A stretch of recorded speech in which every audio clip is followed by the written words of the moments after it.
Welcome to the Drew Yari Show.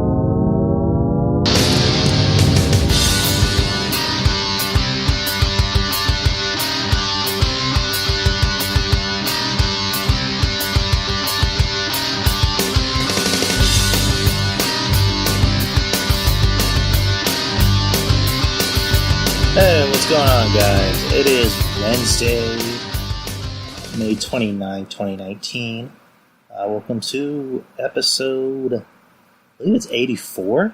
Episode 84 of my podcast, The Drew Yari Show, and you already know who I am. I'm Drew. I think it's going to be a pretty short show tonight. Really not much has happened in the past couple weeks, in the past week, only really one thing of note has happened. I guess we can kind of like backtrack and then, forward track, if that's an actual word. So I didn't get a chance to see Double or Nothing. I was trying to find some links. I was trying to find some streaming links, because usually there's streaming links. Usually Twitch is pretty good about getting links, but any link I found, it always got shut down. Like, I remember I found one pretty good link, and immediately it said, this link is, this streaming session is finished. And I'm just like, okay. And I was on the Discord link for I believe it was either DTKC or Wrestling Soup. Shout out to DTKC and Wrestling Soup. I think Mish or a couple other people were posting links on where to watch it. So usually what I do is I'll just take the link and I'll just like dial it in, or just like type it in on my Fire Stick on the internet, just so that way I can just enjoy it on my TV and not just have to like watch it on a phone. I mean, I could watch it on my phone, but I just figured I'd just try it on my TV. The links I kept getting would not work at all. Like, they would not work. I would click on the link. It would either take forever to load, and when it did load, it would buffer like a motherfucker. Or most of the time, it just wouldn't fucking work. So I just kind of gave up. I just gave up on watching it and decided to watch Game 6 of the Eastern Conference Finals, which the Raptors won. So, but I kept hearing from everybody how good the event was. It was a pretty solid card.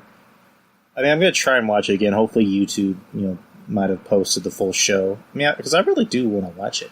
I was actually looking forward to watching it, and I was kind of bummed out that I didn't get a chance to watch it. But, I heard really good things about it. And, one of the big, probably the biggest surprise of the show being that, not Dean Ambrose anymore, but Jon Moxley made his debut in the company. It was actually after the show. He came out and attacked Chris Jericho, and then attacked Kenny Omega, and that was it. Jon Moxley is now in AEW, which kind of segues into, I guess, really the big topic of the night, or really the only topic of the night, is Jon Moxley appeared on Talk is Jericho for, I guess, the third time, when he was Dean Ambrose before. He appeared 2 other times, and this was his, big appearance, basically kind of discussing what went on. Like, why did he leave WWE? And I just remember getting up and listening to it. I was listening to it while I was playing Destiny. And it's probably without a doubt one of the best episodes that Talk is Jericho has done. And Chris Jericho actually put out a tweet saying that his show's actually the highest, that episode was actually the highest rated episode of all the shows he's done. And it literally took 10 hours. It took 10 hours for it to become the highest rated episode, which is crazy. I mean, basically, I guess like a summary.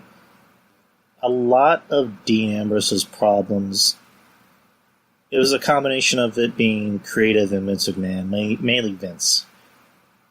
I have it right here. Actually, I have the list right here.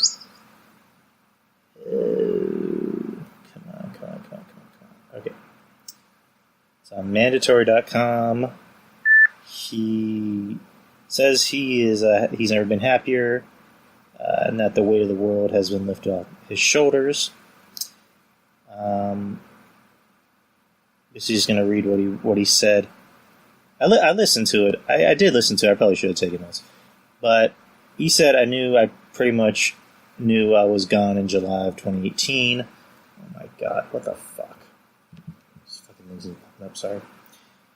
And at that point, I was out with an injury. I tore my tricep, and normally that would only be like a 4-month thing, so it was banged up and bruised because I had been working on it. Hurt for a long time. The tendon was all mangled and everything, so it was like a minimum of 6 months. Then I got a staph infection, then I had to go into surgery again. It turned into like 9 months. It was a mess, very miserable time in my life, very challenging. Another interesting fact he pointed out to when he was on SmackDown, when he was pretty much the top guy on SmackDown. I think he was the time he was referring to, he was more than likely when he was the champ. And, he kind of felt like he was on top of the world. He was the top guy on the show. But they kept giving him kind of really dumb ideas to, I guess, because the inside joke that we all have about, Dean was that he was always wacky Dean. Dean Ambrose coming out with what is it? A radio flyer full of hardcore weapons, or a red wagon, whatever you want to call it. Ketchup and mustard and hot dogs. Dean wearing a jumbo-size hat, cowboy hat. Dean dressing up like the Mountie. It was just like, not that Dean wasn't funny. And I think that's one thing he actually pointed out, was that I think he kind of subtly admitted that he kind of screwed himself by being funny. He pointed out that after the Shield had broken up for the first time when Seth went heel, the company had no idea what to do with him. They didn't know how to book him as a babyface. And I just remember that. I remember Dean got over. People love Seth. They were trying so desperately to shove Roman down everyone's throats. But everyone preferred Dean more. And Dean was over. But again, they didn't know how to book him. They kept making him look like a dumbass. Going back to what I said earlier, he came out with a hot dog stand, or one of those like hot dog wheelie things, and started spraying mustard and ketchup into Kane and Randy Orton's eyes, and then throw hot dogs at him.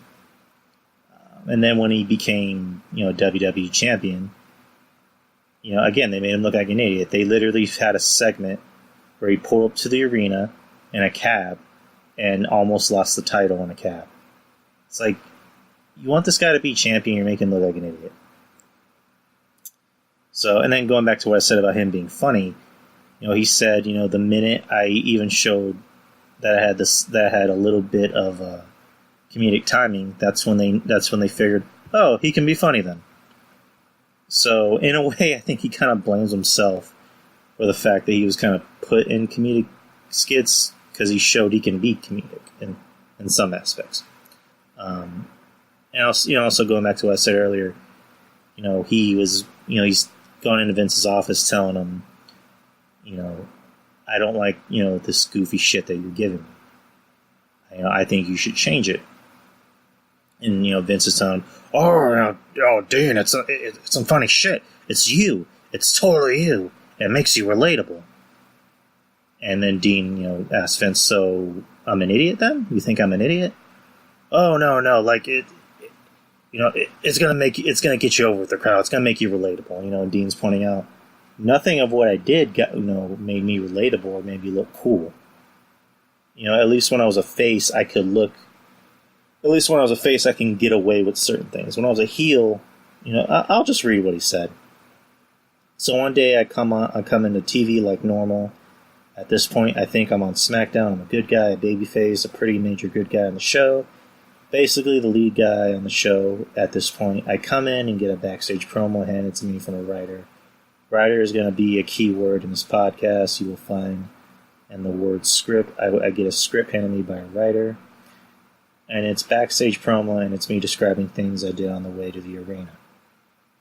And like I just said, these are things that an idiot would do, like things along the lines of like driving backwards on the street in a unicycle or sharing a pizza with a homeless man on the street, just weird stuff like that. So I'm like, I'm not saying any of that. So I'm like, change all that, rewrite it just as normal, go about my business. Writer comes back to me later, Vince redid it, put all that stuff back in. So I'm like, now I have to go and talk to Vince. And he's like, I can't say all this stuff, it's ridiculous. And he's saying, oh no, it's good shit. I hear Vince apparently say that a lot. According to Moxley, that Vince apparently says this is good shit. This is good stuff. This is the reason people like you. It's why they connect with you. It's because you're different. This is you. And I've had a million conversations with them that are almost this exact same conversation about similar promos. And he says, so I'm an idiot. And he says, no, it's you. You're different. And I'm like, okay. And I don't know where we land on that particular promo. Whatever. But that kind of sums up the battle I've been having for 6 years. Where are we? And then he talks about whenever he came back, and not automatically. Well, we can talk about that. He then kind of talks about whenever he was, out with an injury, that he started to watch more wrestling. And not just WWE, but like he mentioned Impact, he threw out NJPW, stuff like that. Old stuff, new stuff. And at the end of the day, the one thing that Moxley makes abundantly clear in this podcast is that he loves wrestling. He doesn't hate wrestling. It's not like a CM Punk situation where CM Punk said WWE killed wrestling for him. And a lot of people compared this podcast to what happened with the CM Punk podcast to the podcast with Jon Moxley. Now, in a way, they're very similar because they're about frustrations. I think Moxley's a little bit more kind of almost sad. Because throughout the whole podcast, he talks about his time in WWE. That he also admitted that while he was away, he was kind of very depressed. That he felt really sad, being in the company, and he had said, he always felt, a sickness in the pit of his stomach every Monday night, because no matter what ideas he had, and supposedly they told him that he had creative control, or I don't think that's the word they used. I think it was like a creative license, but that wasn't true at all. They would tell him, "We want you to say that." Vince would tell him, "Oh, I want you to say this." There's literally there's a script that was given to Moxley, and it had like a sticky note from Vince. It said VKM. And it's basically Vince just saying, tell Dean to stop refusing to do these promos. Tell him to stop, rewriting it. Just tell him to do the promos. Basically just Vince, telling him, to go eat a dick and just do what I tell you to. Read what's on the paper. And just hearing that from Moxley, it's weird calling him Moxley because I've known him as Dean Ambrose, but now I got to call him Moxley. Just hearing this from Moxley, it made me sad. It made me sad for him because, he says at the end of the day, I love wrestling. I still love wrestling. I want to be a wrestler. It's my passion.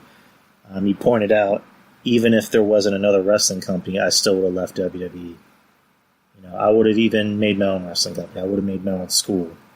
And, train my future opponents. Just all in all, it has to do with Vince. Vince is the main culprit in this. And I know I'm all over the place, ADHD. With CM Punk was more about anger and frustration. I think CM Punk and Moxley are a little bit wired differently. Moxley seems like he's a little bit more approachable and more fan-friendly, whereas Punk openly admits he's a dick. So, with Punk's, he made it very clear that he hated wrestling, he wanted nothing to do with it because of the WWE. Moxley's was more like, I love wrestling, but this company does nothing for wrestling. In a way, it's ruining wrestling. He also made another interesting fact that he said, Brock is getting paid a shit ton of money to ruin the company. He can't control. He said Vince can't control Brock, or that he thinks he can control Brock, but he knows he can't control me.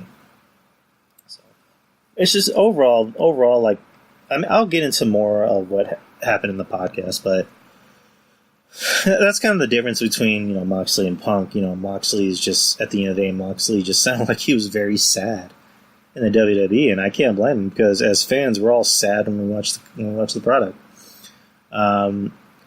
Also, going back into what they were talking about, him for his heel run, or no, going back to when he was still injured and trying to come back. So he said he was still watching wrestling. He was watching other stuff, and he was excited to come back as a wrestler. Here's something he said that I thought was kind of interesting. He was excited to come back and wrestle, just not for the WWE. Another fact that he introduced was that he said, because him and Jericho, I think that they pretty much made it clear that they're pretty good friends outside of the business. And he said to Jericho, you kind of put the idea in my head, maybe I should just go talk to Vince personally about my ideas, yada, yada, yada. So he said he flew out to New York because he said he had ideas on how to come back. Like, he wanted to come back at Mania, or possibly, make reappear at on SmackDown and feud with, AJ or Daniel Bryan or whatever.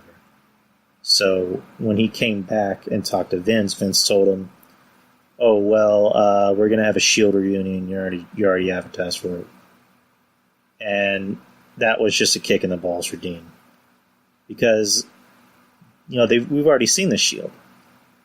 We've already seen the Shield 8 million times. Because and Dean made it clear he doesn't, like, him and Roman and Seth are all very good friends. Like, they're actually close outside of the business. They're legit best friends. It's not just a shtick. They're all legit close. But his whole thing was, we've done that before. I want to try something new. I want to be able to use kind of this new fire I have under me and take it with different opponents. But again, they have their story to tell. And they wanted him to debut, I guess, the night before SummerSlam. And he told him, "Can I at least appear at SummerSlam? Just make it a surprise. Make it something that fans won't expect." And they kind of agreed with him, I guess. So he said he was out to dinner with two friends of his, and one of his friends actually works in creative, I believe. And his friend, and this part kind of, like, it made me sad and laugh at the same time. His friend told him, "Yeah, you're going to appear on the Raw before SummerSlam." And his response was, "Oh my God, they ruin everything." So then he talks about him returning to the WWE, to that Raw, before SummerSlam, and he talks about Seth. And again, he's not mad. He said he wasn't mad at Seth because Seth was just reading, what was written for him. And he kind of imitates him, saying, talking to Dolphin, Drew McIntyre, "Well, since you have a Scottish psychopath, I might as well have a lunatic fringe." To which he said that pissed him off too, because it's like, how do you, like, and he said this wasn't to Seth, this is to creative. How do you mess that up? And that's always been my thing about creative. Obviously, I don't work in creative, none of us do. People that do work in creative are creative. But, and I know I said earlier, it was a combination, Moxley's, frustration was a combination of creative and Vince. Mostly Vince. But it's just one of those things where it's just like, how do you mess it up? And I know, I don't know, I've always had this inside joke about creative where it's like, oh, give us anything, we'll fuck it up. I'm almost terrified to see what they do with Aleister Black. Because he hasn't even been on the show since he's been moved around, I guess. And he's just been giving these cryptic promos. I'm just scared he's going to come out as the new Funkasaurus. And now that I've said it, it will happen. Don't get mad at me because I said it. Get mad at creative. Anyways, going back to Moxley. He was frustrated. He was already frustrated. Come in. Not the fact that he had to team with the Shield, but the fact that it was just like, I'm giving you chicken salad and you're turning into chicken shit. So anyways, he comes back, and then when they turn him heel against Seth, he, again, at this point, he made it clear, it doesn't matter what I pitched to him, they're not going to use it. It doesn't matter if I complain about what's on the script, Vince is just going to come in and change it or convince me to do it somehow. I have it right here. Actually, what they said.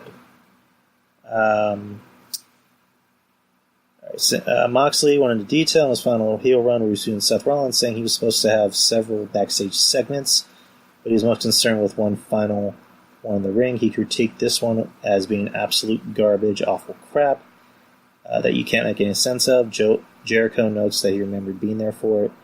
Moxley said there was a joke about a pooper scooper that he wanted to change, and detailed how the creative process works with changing promos. Moxley said there was a change to something about him saying, I won't come out with a gas mask, and that the phrase would come into play later in the podcast. He says Vince rewrote the promo and added more about the smelly people and a surgical mask, as he had previously seen the part about the gas mask. Moxley says he was told he had creative license, but it didn't seem that way, and he feels like he didn't accomplish anything with that whole night of promos because of the addition of the goofiness in the mask. And then, the stuff about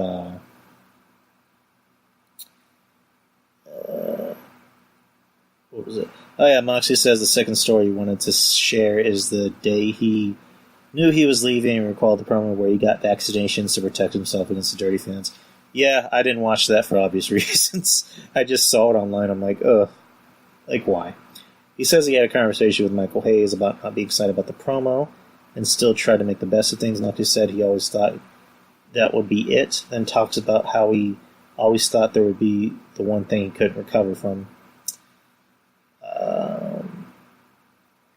He talked about that. Going back to what I said earlier, he had mentioned he was able to get away with kind of being a goof as a face, but when you're supposed to be kind of this kick-ass tough as nails heel, getting a vaccination shot because you think people are stinky, just it kills you. I don't know why Vince would think that's a good idea for a heel to say. That just sounds like something a 5-year-old would say. Like, you're stinky. I don't like stinky people. Or I don't know. It's just, Vince clearly needs to step down. It's clear that Vince needs to step down. Or, and I hate to say this, I think Vince needs to die. Like, he clearly does not know how to run a company anymore. He is, I don't know if it's because he doesn't think he has competition, that he doesn't think he needs to try. It's kind of that arrogant way of thinking of, we're already on top, we're the number one company in America, we're making a shit ton of money. Why do we even need to try? People are still going to buy our shit. It's kind of, I don't want to say it's similar, it's kind of vaguely similar to a documentary I watched about Robert Downey Jr., where, we all know about his past, he's did a lot of drugs, he drank a lot. And something someone had said about him was that the reason why he kept doing so many drugs and coming to work, drugged up and pilled up and drunk, it was kind of an arrogant, it was his own arrogance, because he thought, oh, well, it doesn't matter if I'm always high or coked up, as long as I go out there and give a great performance, then it's not going to matter.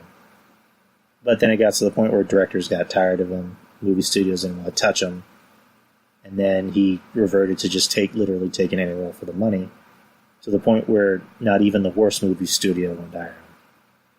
And then he literally had to hit rock bottom before he could, before he can be himself again, before he become an actor again, get work. And look at him now. It's kind of like that with the WWE, is that they have this very arrogant way of thinking. It's, this is just my opinion. With them, it's like, oh well, we own WCW, we own ECW, TNA that died a miserable death a long time ago. Ring of Honor is still a thing, and not everybody watches NJPW. Oh, AEW, that's cute. to them, there's not another wrestling company out there yet that can compete with them and, give them a run for their money. So that arrogant way of thinking, that's where that arrogant way of thinking kicks in, which is, we don't have to try. We won. We're already, number one. We're already the only, game in town, in this country. Why should we have to go out there and give an award-winning performance or a ratings-worthy performance? So I don't know. It's just that's just my opinion. I'm not saying that's correct. It comes across that way. Another thing he talked about, which it kind of pissed me off, was when he had said they told him, like the writers, they wrote something for him, and he didn't say who, that they told him to, mention something about Roman. Because, literally the night when Roman came out and announced, his leukemia is when Dean turned heel. So, and I remember there was one promo where, Dean just said, Roman, I don't know, I forgot what he said. I think it was like Roman, is paying the price or something, or he has to answer to God or something like that. And originally he didn't want to say that line, and Vince, convinced him to say it. And after he said it, he was like, ugh, what have I done? And, our writer, someone had tried to make him say something else about Roman's, leukemia. And that's where he put his foot down and said, no, I'm not doing it. Fuck you. I'm not fucking doing it. And, he couldn't even say it on the show. I think he told Jericho, I'll tell you after we're done recording. But whatever it was so heinous and so bad that he literally couldn't even repeat it. So that's another thing that was just gross. What else?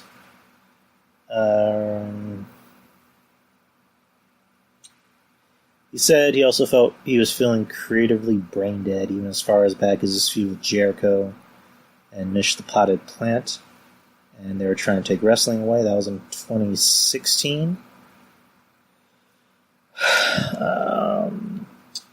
That far back. Damn. He also pointed out that in his final months in the company, that he was surprised that they actually posted him leaving, like, live on air. Because usually when companies do that, it's a work. And I remember a lot of us thinking that was a work, that he was just going to end up staying and maybe they'll change his character. But, obviously it's not a work. He talked about the whole situation with Nia, where Nia came out and body slammed him. And, he said he was pissed off, not at Nia. He made it very clear, it's 2019, she's a strong woman, I don't give a fuck. But he was just pissed off at where it was going. Talked about having a job to EC3 in 2 minutes. He was more mad at the fact that it kind of went nowhere. He talked about being in house shows where fans are actually booing him being buried, and apparently was pissing off Vince. That Vince didn't like the fact that people were booing the fact that Dean was getting treated like shit. Another thing he pointed out was his final week or when he told Vince I'm leaving, that Vince was actually shocked by it. And Vince told him, I wish you would have told me something. And Dean told him, why the fuck do you think I've been in your office? How the fuck do you think I'm always going into your office and talking to you? You like, oh my god, like I put it on Twitter. The picture that Moxley paints for Vince is that Vince is he's delusional. He's delusional, and he doesn't want to admit when something sucks. Or if it's his, he doesn't want to admit it sucks. If it's something else, he'll say it sucks. And he's kind of right, because I don't know. That's just funny. It's funny and it's fucked up. I wish you would have told me something. What else? He doesn't really talk about Triple H that much. I guess he doesn't really have a problem with Triple H. I mean, because weren't the Shield kind of Triple H's baby? All three of those dudes, Reigns, Seth, and Dean, they're all Triple H's guys. So he didn't really have anything negative to say about Triple H. I mean, I think the only time he mentioned him was he said Vince and Triple H were the only ones that knew that Dean was Moxley was leaving, and he just said I know I can trust Triple H. So I don't know. You don't really have a problem with Triple H. Usually that's shocking. Usually you'll always hear people bury Triple H. He told Roman and Seth. I don't know when. I think it may have been the month of, or maybe the day of when he didn't want to renew his contract. And they said they were cool with it, and Seth was bummed out about it. He kind of made a funny reference where he compared him leaving to the ending of Harry and the Hendersons, where if you haven't seen Harry and the Hendersons, Harry was a Sasquatch, and at the end of the movie they released Harry with the other Sasquatches. The way Jon Moxley described himself was that he's a monster, he's a beast. He's an animal. You got to release the animals with the other animals, which I thought was kind of funny. The promo that promo that he released on Twitter, he had said that he filmed with Nick Mondo. A lot of you might know who he is. That Nick Mondo actually he films movies, and he said he had the inspiration to film that video of him after seeing the Venom trailer, where the first Venom trailer where it doesn't even show Venom, which a lot of people are bitching about. He said he filmed that in, I think, like February or March, and it got released literally the day of it, the last day of his contract. And when it came out, the whole place exploded. Him going to AEW, said he's always been friends with Cody, and Cody, gave him the inspiration to leave. I forget the term he used, but it was like, play your own music. Don't just dance to someone else's music. Dance your own music. What else? And then when talking about WWE, he pretty much just said, I don't care about WWE. I don't really give a shit anymore. I'm just going to worry about my future, and not that I don't want, not that I want WWE to fail. I want it to thrive. If the success of AEW means anything, I want it to be able to, I guess, to give other companies, the will, the will to thrive, to succeed. I want the fans to be happy. I want, my friends who are still there to be happy. And, his last message to Vince was, your creative process sucks. Your creative process sucks, change it. So that was pretty much the whole interview in a nutshell. The best way I can describe it. Overall, again, a very good episode of Talk is Jericho. I think that's the first Talk is Jericho I've listened to in a very long time. And the episode literally came out. I don't know if it came out last night or today, but very good listen. You should give it a listen. It's worth it. Trust me. So, Dean Ambrose is dead, pretty much, and Jon Moxley he's risen. He has risen back from the dead. That will be the title of tonight's episode, which I'm looking forward to. His first match will be, I know he's fighting Juice Robinson at an NJPW event next month for the United States Championship, and then he's going to wrestle, I believe, Joey Janela at the next AEW pay-per-view, which I think is called Fight something. Hold on, let me look something up. Jon Moxley, Joey Janela. Jon Moxley versus Joey Janela announced for AEW Fighter Fest, June 29th from Daytona Beach, Florida. Alright, so that's next month. Alright, Juice Robinson. June 5th, NJPW. Jon Moxley versus Juice Robinson, June 5th. Alright, so he's going to fight Juice Robinson for the United States title, which What's today? Okay, June 1st is a Saturday. Sunday, Monday, Tuesday, Wednesday. Okay, so that's next Wednesday. It's pretty crazy. I don't know. I'm gonna try and watch that. If anyone has any links for that, like, please hit me up. Hook your boy up. I mean, all right. So can Moxley move the needle for AEW? No, but it could get people interested in watching the product. Another thing you pointed out was, him going to AEW, especially with AEW, getting their TNT deal.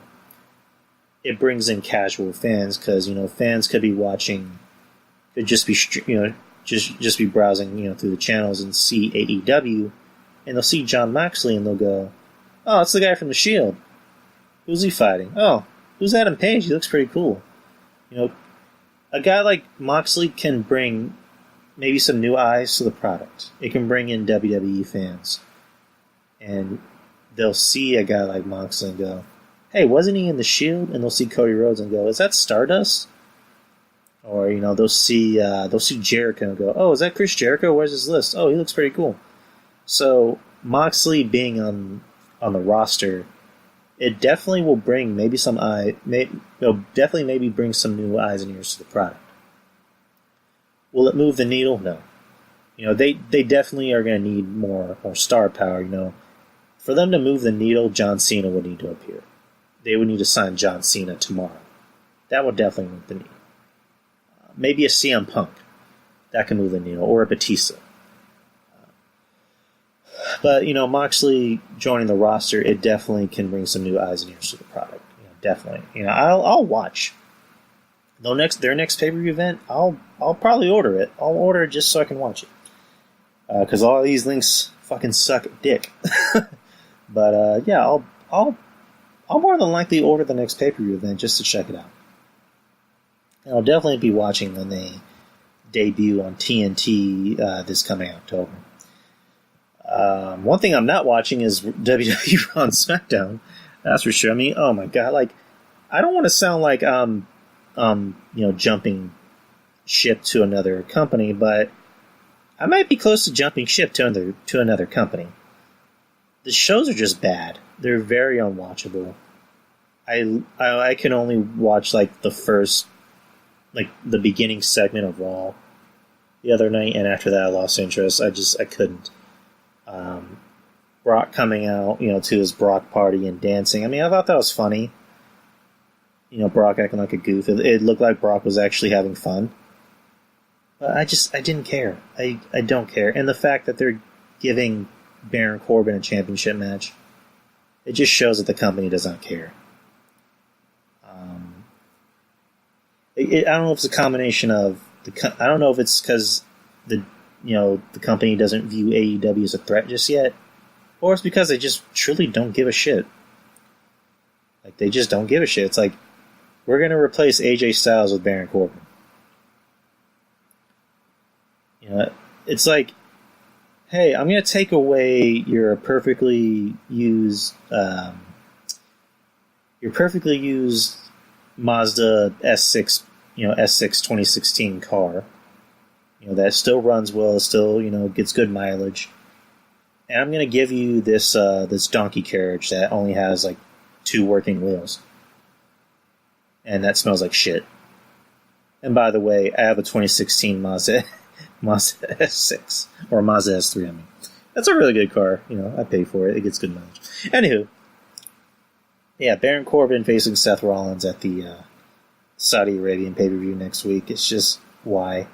Seth's going to win. More than likely. Is Brock going to interfere? I don't see why he should. I don't know. Brock doesn't... I mean, I know in storyline fashion, it wouldn't make sense for Brock to cash it in without beating the shit out of somebody. Because, Brock's character is I can beat anybody at any time. So why would he need to cash in his Money in the Bank? You know what I mean?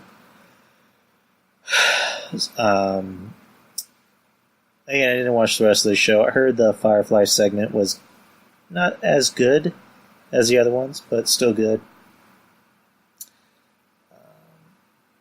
What else? Didn't watch SmackDown, obviously. I mean, if I'm not going to watch Raw, I'm not going to watch SmackDown. I don't care about SmackDown. Again, the shows are just bad. Hopefully, I don't know, maybe this next pay-per-view they're going to do, hopefully that's something that they'll watch. Or maybe they're just waiting for October to roll around to get better. But just overall, the product's just not very good. And I hate saying this because I've been a loyal fan for 22 years. But the product is just not very good. And I personally think lack of competition and also arrogance has a lot to do with it. What else can we talk about? So, I don't know. I mean, I'm pretty sure everyone has a Netflix. Everyone and their grandmother has a Netflix. But I binge watched in one day Dead to Me with Christina Applegate and Linda Cardellini. It was a show that John Draper, shout out to John Draper, he pitched, he didn't pitch me, he was talking to Mish about it. But it's a really good show. The premise of the show, Christina Applegate, she loses her husband in a car accident. Someone just is like a hit and run, someone kills him, loses him, and then she goes to like one of those grief counseling sessions, and she meets Linda Cardellini, and the story she tells is that she lost her husband. Come to find out, her husband's actually alive and well. What she lost was she had 3 miscarriages. And, she was, I guess, too ashamed to admit it. James Marsden, Cyclops, plays her ex-husband. And he's just a dick. He's just a fucking dick in this show. So, I mean, it's 10 episodes, and it's like half an hour or less for each episode. So you can literally finish it in a day. You can knock it out in...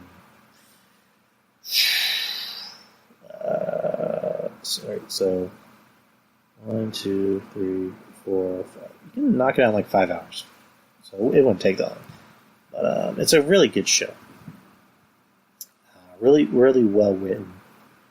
I have a sneaking suspicion that Christina Applegate will get nominated for something. Because she really did a great job. Because I've really known her from more than... I've really always seen her in comedy. I've never actually seen her do drama.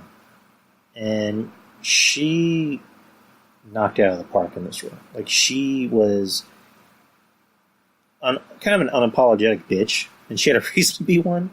Because each episode, it reveals more and more about each character.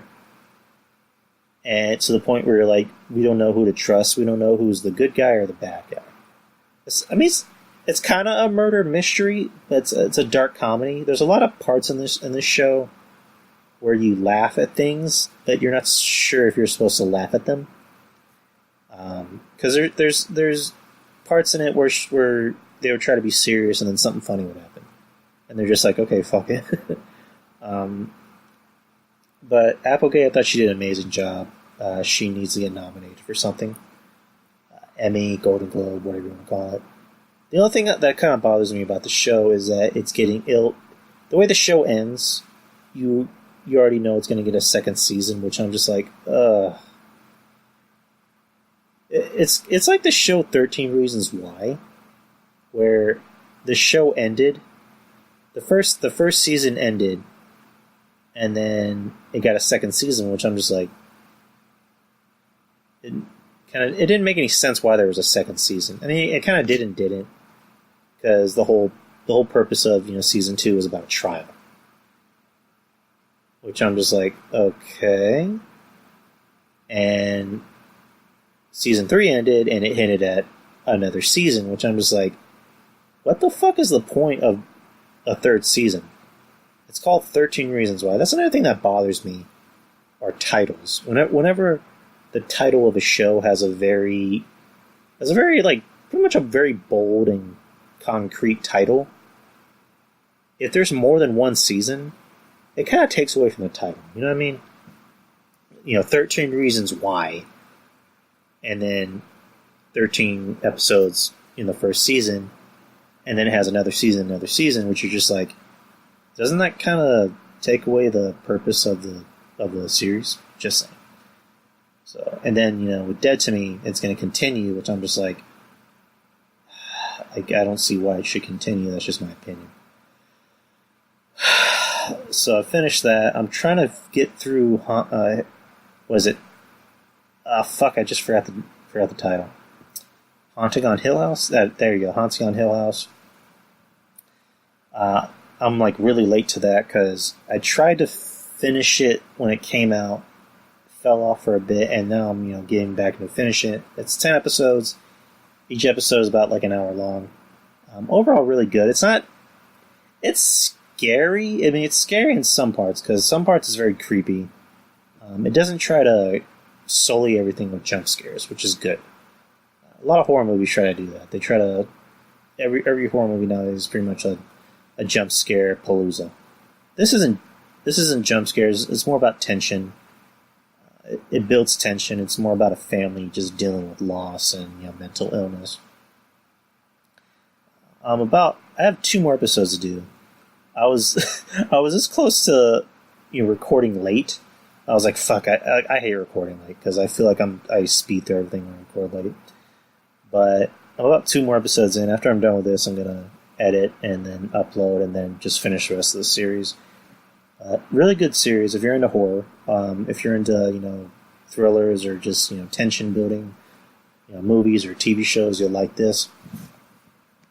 The other TV show I'm heavily into, thanks to Mish, Chernobyl. Chernobyl is the newest series on HBO. So, if you have that, Game of Thrones, if you're missing Game of Thrones, hop on Chernobyl. It's a very good show. Very slow. It's not the most exciting show you'll watch, but a very good show. Very, very methodical. Really amazing acting, by the way. You got Stellan Skarsgård. He was in the Thor movies. He's been in a bunch of other movies. Jared Harris, who's been in like a dick ton of movies. Basically, if you guys don't know the whole story about Chernobyl, or if you do, you'll like it. It's basically the Chernobyl plant. The reactor exploded, and the whole show is basically the government, the KGB, trying to cover it up.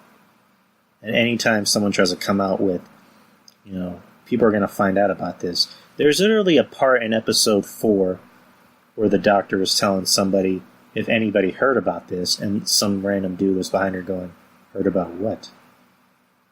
And she ends up getting thrown in jail. And the KGB is just like real evil about it. The most recent episode was kind of tough for me. So they basically evacuated this village that was close to the plant. Jared Harris's character is telling them at least evacuate everybody out of that area. In the beginning of the episode, this soldier is telling this old lady milking a cow, "We got to get you out. Let's go." And she's telling him, "I was here for the one of the wars, and you had soldiers trying to get me out." I said no. I was here for Stalin, and they were trying to get me out. I said no. So now you want me to leave for something I can't see? And he kicks he takes her bucket full of milk, or cow milk, pours on the ground, and says, "Let's go." She takes the bucket and continues to milk him, or milk the cow. Pulls out his gun and then shoots the cow. Which I'm just like, holy fuck. Like, you would have thought he was going to shoot her. But no, he made it clear, get in the fucking car. We got to get you out. And then he just shoots her fucking cow. I'm just like, holy shit, they're not fucking. So, and then one of the guys who is evacuated from his village, I guess they're forced to join the army. I guess certain people are like men and teenagers or whatever. He ends up joining with these 2 guys, and he ends up taking them hunting. Or one of the guys takes them hunting, saying, we have to kill these animals. They're infected. They're just pets. Kill them. You don't hesitate to let them suffer, or else I'm going to kill you. A lot of them are going to get scared and trying to run and hide. That's when you go door to door. So At first, he has a hard time doing it, and then he kind of gets with the program. Until one part where he goes into a house, and I had the closed captioning on because it's kind of like a picky thing. Like sometimes I can hear, but sometimes I can't. So, anyways, I had the closed caption on. He goes upstairs, and the caption reads, "Puppies yelp." I went, "Oh no, fuck this!" And then he goes into the bathroom, and he literally sees a grown-ass dog with a bunch of puppies. And I just go, I can't see this. So I had to fast forward to that part. And then it gets to the end of the show, where Jared Harris, Skarsgård, and the woman that was arrested, they're telling him, we're going to go on trial. We're talking about this in private. And Skarsgård is telling her, the KGB will come after you, your family, and your friends. You can tell the truth, but your life will be fucked. So basically the final episode is going to be them on trial, and it's, spoiler alert, it's not going to work out because the KGB will do whatever they can to cover up their dirty little secret. So episode 5 will be Monday. Every episode's always Monday. So overall, really good show. I like it. I can thank Mish from Wrestling Soup for that. Shout out to Mish. So basically that's the end of the show. Again, very slow news week. If I had a chance to watch Double or Nothing, I think this episode would have been a little longer, but again, I didn't get a chance to watch it. But I'll watch it. If it comes out on YouTube, I'll give it a whirl. But shout out to Wrestling Soup. Shout out to DTKC, Julian from Wrestling Court, Tyler the trademark. Him and Julian the French guy have their podcast called Hipster City Podcast, which you can find on Podbean. Tyler's actually going to have his own podcast coming out this Saturday. I think what he explained was that Hipster City Podcast is on hiatus, so he's going to have his own thing. He's going to do his own solo thing this Saturday, I believe. So make sure you hit that up and send him your questions. What else? Arc Attack Podcast with Derek and Irvin. Derek and Irvin were on this podcast last month where we reviewed Endgame, so make sure to recheck out that episode. It was a really fun episode. It was really long. I haven't done one of those shows in a while where we can just shoot the shit and just have a little fun. Check out their podcast as well. You can find them anywhere that podcasts are out. Texas Podcast Massacre, if you love horror movies, even if you like terrible horror movies, these guys will review it. I think they just put out Night of the Living Dead, if I'm not mistaken.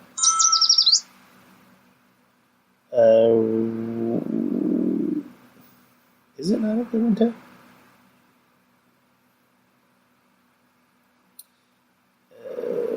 Come on.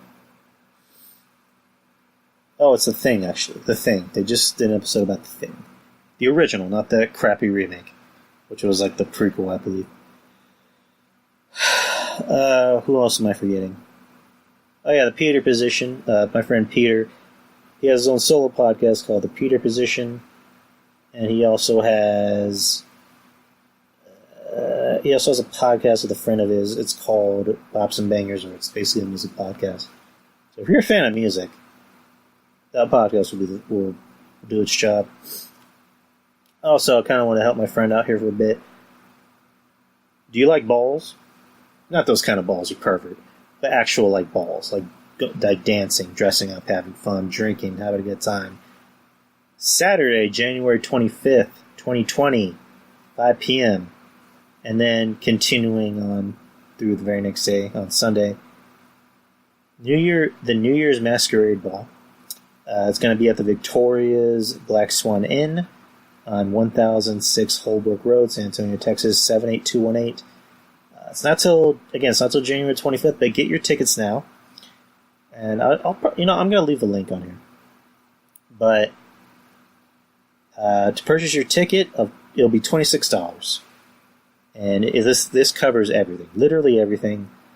Hors d'oeuvres, drinks, buffet, DJ live band, entertainment, photos all night long, free parking, security for safety, inside, outside, dance areas. There's also going to be entertainment. And you're going to love it.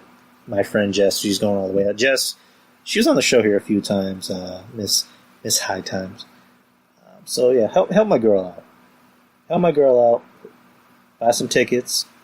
It's going to be fun. Even if you live out of town, make the trip. Again, it's not till January 25th, so you have a lot of time to buy a nice suit, to buy a ticket, and to come down here. So again, I'll leave the link in the description box if you want to buy your tickets. So anyways, that is the show. That's literally the whole show. And I'll see you guys next Wednesday. And that is it. Peace out.